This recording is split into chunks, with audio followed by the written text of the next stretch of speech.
What's going on, guys? Welcome back to another episode of Bass and Prodigy. Now today, as you can see, I have a bright pink bubblegum Gary Yamamoto 4-inch Senko, a Bass Pro Shops Wacky tool. Doesn't matter what brand it is, you just need a Wacky tool, and a Wacky rig hook, whether it be the weedless ones or just the regular hook.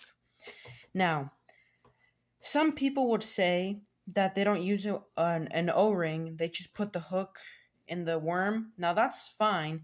The only problem is that you lose more worms and you waste more plastic. And as you guys know, the Gary Yamamoto Senkos, they're so expensive, but they're the best Senkos on the market. They're like up there. I would say like a Guggen Squad Lunker Log is number one.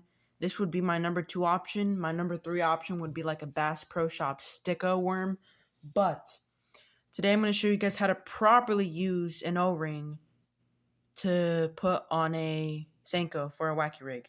Now, the first thing I'm going to do is show you guys the incorrect way. So what we first want to do is start your ring, just like that. Now, what most people do, and this is what I used to do, but I learned this technique from Flair. If you guys don't know who that is, go check him out. His YouTube channel is just called Flair, Flair. So first you want to find the middle point of your Senko, which is right there. Next you want to stick your Senko in and slide the ring over. Now all you do is get your hook and go through the plastic, a bit of the plastic, and then come out. That was too much. But go through the plastic a little bit and then come out the O-ring, just like that. Now this is fine, but the only problem is you miss a lot of fish, because as you guys can see, the hook is in line with the bait. Now what that's gonna do is this Senko will flutter down and that bass will take it. And when they take it and you try to set the hook, this is what happens. They don't get the hook because it's sideways, it's in line with the worm. So I'm gonna show you guys the correct way to do this. Alright, put the O-ring, put the O-ring back. So, forgive me guys, that took a while. So the first thing you want to do for the correct way is take two O-rings. I like to start the O-ring off so that I don't have to struggle to take it off when I'm putting the Senko in. So just two O-rings, guys.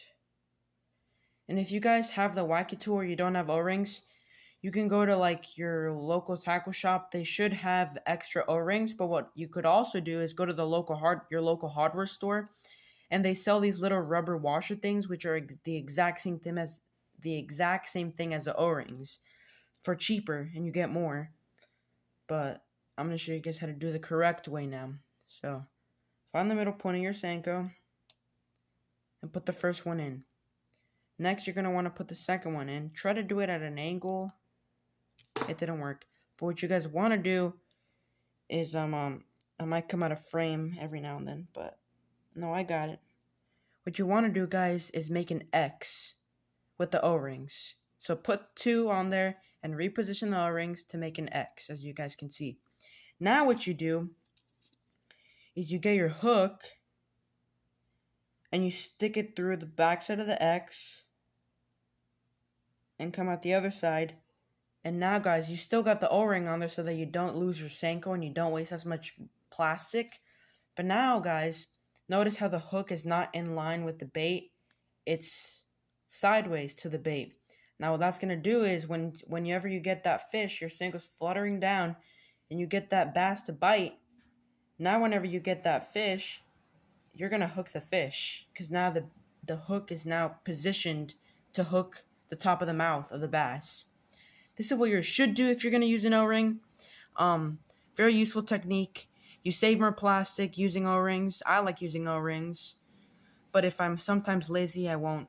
And if you don't want to use an O-ring, what you guys could just do is take the O-rings off.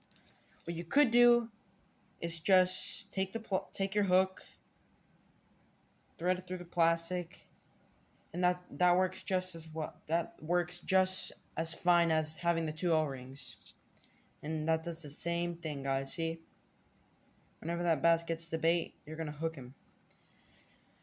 But guys, I hope this taught you how to properly rig a wacky rig with O-rings. I hope it was helpful to you guys who are getting into bass fishing or want to learn how to use a wacky rig. It's a really useful technique, especially in the summertime when those bass are finicky, they don't want to eat as often. Having a wacky rig can really help get those bites, get those reaction bites, because it just has such a subtle wobble. But I hope this helped you guys, and I'll see you on the next video. Peace.